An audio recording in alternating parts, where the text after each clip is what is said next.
तमाम देखने और सुनने वाले अहबाब हज़रात को अस्सलाम वालेकुम। उम्मीद करता हूँ कि आप सब खैरियत से होंगे। मैं आज आपके लिए आंटी को राज़ी करने का अमल लेकर आया हूँ, जिससे आप आंटी को राज़ी कर सकते हैं सिर्फ़ एक आयत से, कुरानी आयत से। ये मैं आयत आपके लिए हज़ारों साल पुरानी किताब से लेके आया हूँ। ये बहुत कामयाब आयत है। इससे आप इंशाल्लाह आंटी को राज़ी कर सकते हैं। आंटी आपको खुद बुलाएगी कि आओ मेरे साथ ये करो वो करो। जो आप चाहे वो आप कर सकते हैं। आपकी मर्ज़ी होगी, आप जो करना चाहेंगे आंटी के साथ कर सकते हैं।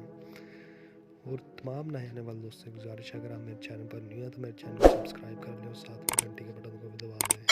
चलें जी, आपने ये आयत आपको नज़र आ रही है, आपने ये पेपर के ऊपर लिख लेनी है। एक पेपर पर लिख लेनी है आपने। आंटी से सिर्फ ना ये किसी भी तरह करके आपने ज़्यादा नहीं 7 बार आपने पढ़वा लेनी है आंटी से, जिससे आप राज़ी करना चाहते हैं। ये सिर्फ आंटी के लिए अमल है। तो आपने जिस आंटी को आपने राज़ी करना है उससे आपने ये सिर्फ 7 बार पढ़वाना है। वो पढ़ लेगी तो इंशाल्लाह रात को ही ये अमल काम करेगा। रात के जैसे ही 12 बजेंगे वो आपको कॉल करेगा।